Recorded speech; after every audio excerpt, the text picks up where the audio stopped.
Hello friends, my name is Tawfiq and you're watching my channel Graphics Den. So in this video, I'm going to talk about the layer mask option in Photoshop and how we can create some really cool 3D-ish looking images in Photoshop using the same option, layer mask. So let's get started. Using layer mask is pretty easy. So first of all, I have created these images. So let me remove these effects first. Delete and delete. So let me explain very quickly how the layer mask works.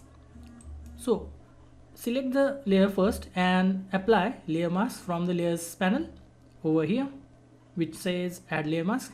So we will get the layer mask option, and using the brush tool we need to only paint on the area that we need to hide or unhide. So if we use black color, it will hide the area wherever we paint like this, and if we select white color in the foreground, it will unhide the things. So black color conceals and white color reveals.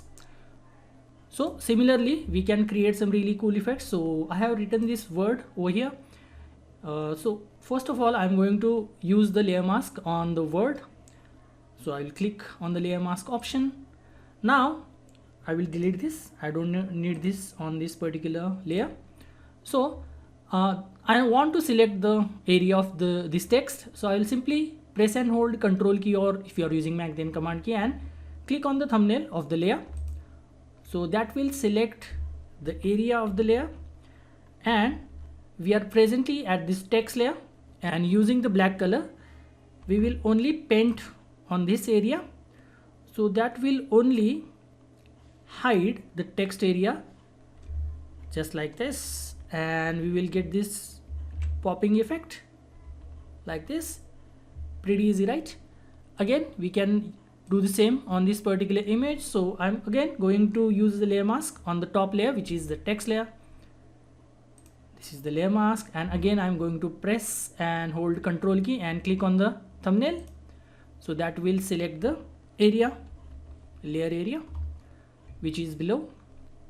Now again using the black color, I am going to hide the text area, as you can see in the text thumbnail, like so. Again this will give us a really cool popping effect or 3D-ish effect. So this is how we can create these types of, you may have seen these types of images on social media. So this is as easy to create these kind of images using the layer mask in Photoshop. So please give it a go and let me know how it turned out. So that's it for this video. If you find this video useful, please give this video a thumbs up and subscribe to my channel. I will see you in the next video. Until then, bye bye and cheers.